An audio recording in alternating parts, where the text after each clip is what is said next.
welcome to Everyday Petrolhead. I am your host, Terence Anderson, and welcome to my channel. Today we're going to talk about the BMW X7. Now, it's been a long time coming since the concept of the car, and well overdue for BMW to make a full-size SUV, a true full-size SUV. The X7's goal is to compete with the likes of the Mercedes GLS and the Lexus LX, and many others in that same class. I wouldn't say it goes up so much against the GMC Yukon or the Cadillac Escalade, as those are much bigger vehicles, even though they're considered in the same size class as the full luxury size SUVs. I almost feel like they're more like a ginormous size SUV, so let's exclude those for now from this equation. The goal of BMW is to have something that competes with the 7-seaters and is comfortable for you to drive, and it does seem to appear like it's going to be that option. I mean, the X5 does have an option for that size. However, it's kind of cramped inside of the X5 in the 3-row configuration. This mitigates that problem.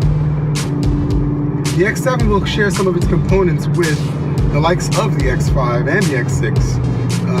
It appears that a lot of the chassis will derive from the X5 for the build of the X7.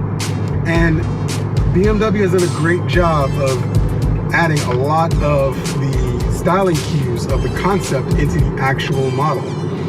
It looks pretty close. There's obviously some of the wilder styling cues that were in the concept that are not going to translate, but they never really do. I think the closest BMW ever did come to a product that did that was the i8. The i8's concept car, a lot of those cues came to fruition with the actual i8 that was released. Power plants will include a hybrid, a 3-liter turbo diesel, a 4.4-liter V8 that has 455 horsepower, and a 6-liter V12 that's putting out 609 horsepower. That's a lot of power for mom to get the kids to school on time. It's not the first time BMW's had a V12. Many years ago, the 850 was one of the first models to ever have the V12 configuration for users, for people to buy. And over the years, it's shown itself here and there. I know they released a M760i, and a previous generation of the 7 Series had the V12 as well. And they were no slouch. A lot of power, a lot of torque, but of course they were so expensive that most people didn't buy them. With 118 inches of wheelbase and 197 inches plus of length, this thing is not going to be a small vehicle.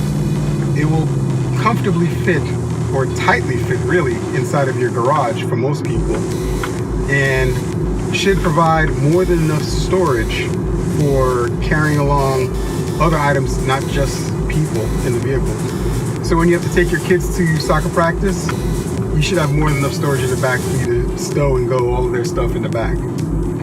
My biggest concern right now, though, is are we going too far with the X brand? BMW just launched the X2, and they currently have an X for every size: X1, 2, 3, 4, 5, and 6. The jury's still out on the 6. I know a lot of people love it because the 6 basically is the exact same power specs as the 5, lighter. But my only problem is, that raked rear window. I just don't see as much viewing practicality out of it. I'd have to check with some of my friends who have them. I spoke to one over the weekend, and he really loves the car. My wife does not like the car.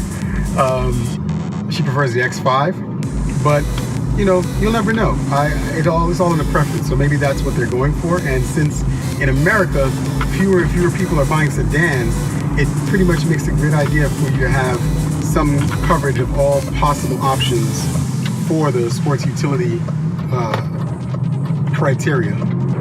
Concepts on the horizon for BMW that we're looking forward to are the iX3. This is supposed to be a hybrid, if not all-electric crossover SUV.